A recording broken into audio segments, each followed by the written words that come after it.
impressive were those back-to-back halves for Tom Brady? Overrated.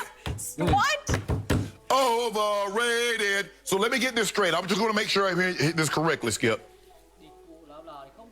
The three worst pass defenses in all of football: the Falcons, the Lions, the Seahawks. Two of the last three, can you tell the people who he's played the last 2 weeks? The Falcons and the Lions. What did the Falcons just do to my homeboy at my homeboy? Give me just a second.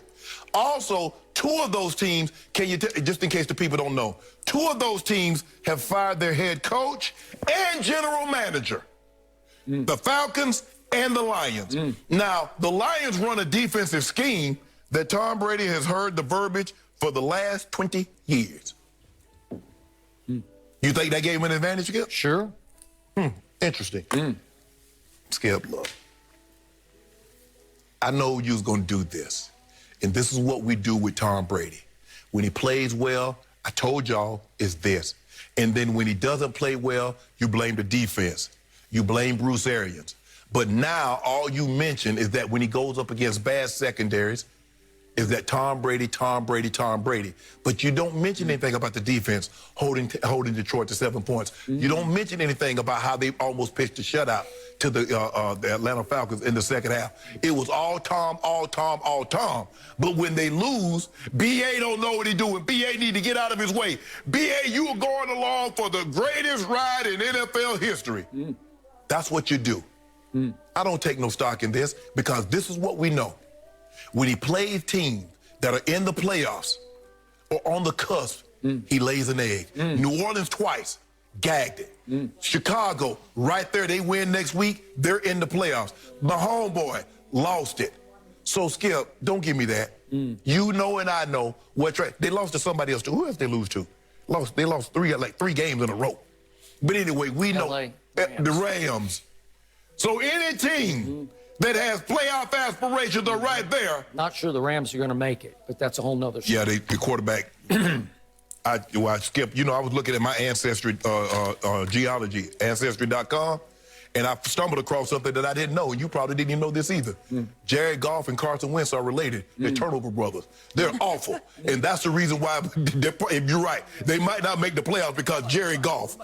And their ownership was dumb enough to give both of them long-term, huge money deals. Well, you got as opposed to my owner, who was smart enough to dig in and say, no, not that much. He gonna have to pay. He gonna have to pay sooner or later. But anyway, Skip, look, I'm not overreacting to Tom Brady throwing against Detroit. Detroit's not very good. They've been packed up. They packed it up a long time ago, and it serves them right because Jim Caldwell should have still been in that position, but they weren't satisfied making the playoffs every other year. They chose not to make the playoffs for the last 3 years, and it serves them correctly. But I'm not overreacting to Tom Brady doing what he did against Detroit. The Brady hate is so deep on this table right now that I think I'm going to drown it. Truth. Let me remind everyone, there were only virtual OTAs. Tom Brady was trying to figure out his new receivers and his new team, throwing in some public park in Tampa, and got run out of the park because he was violating the quarantine. Then there were one or two. No, there were no preseason games. There weren't even one or two. There were 0 preseason games. He got thrown into the fire against his division rival, your Super Bowl pick at New Orleans, which I said was as unfair an opening game schedule as you could ever find in the history of this league, with a man joining a new team and a new coaching staff. It took a while to figure it out because it looked like just when they figured it out at 6-2, Tom said, I want him. I don't care what you say, Bruce Arians, about how he won't fit in our locker room. I will show you. I will make him fit. I'm talking about Antonio Brown. And he disrupted the on-field chemistry for a while because right on schedule, all that disaster happened as they tried to force him into their rotation.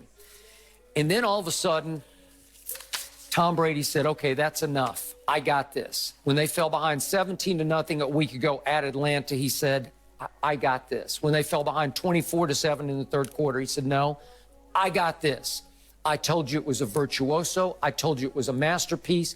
He threw for 320 yards against that same defense that went and shut down Patrick Mahomes at Kansas City, held him to 7 points through 3 quarters, and Tom Brady... They held you to no points in the first quarter. Well, wait, Tom Brady put up 31 points in the second half Yeah. at Atlanta and threw for 320, which was by far the most yards any NFL quarterback has thrown for in a second half all season.